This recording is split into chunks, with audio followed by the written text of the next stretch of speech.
गोकुळनगर परिसरात असलेल्या ग्राउंडवर क्रिकेट खेळणाऱ्या तरुणावर जुन्या भांडणाच्या रागातून लाथाबुक्क्यांनी मारहाण करत डोक्यात हत्याराने वार केल्याची घटना घडली। सदरची घटना ही रविवार दिनांक 18 जानेवारी रोजी सायंकाळी 5:30 वाजण्याच्या सुमारास घडली। या प्रकरणी जखमी अभिजित चिदानंद अलगूर वय वर्ष 21 राहणार भीमनगर टिबर एरिया सांगली यांनी विश्रामबाग पोलिसात फिर्याद दिली आहे।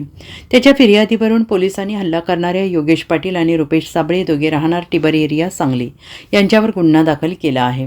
याबाबत अधिक माहिती अशी की जखमी अभिजित अलगूर हा आपल्या कुटुंबियांसह टिबर एरिया परिसरात असलेल्या भीमनगरमध्ये राहतो। संशयित योगेश पाटील आणि रुपेश साबळे यांच्यात अभिजित याचा वाद झाला होता।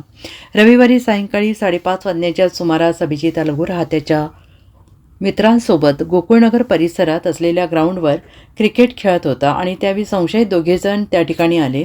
त्यांनी जुन्या भांडणाचा राग मनात धरून तुला जाम मस्ती आली आहे का असं म्हणून शिवीगाळ करत लाथाबुक्क्याने बेदम मारहाण करण्यास सुरुवात केली आणि यावेळी रुपेश साबळे यांनी त्याच्याकडे असलेल्या धारदार शस्त्राने अभिजित याच्या डोक्याच्या मागील बाजूस वार करून त्याला जखमी केले।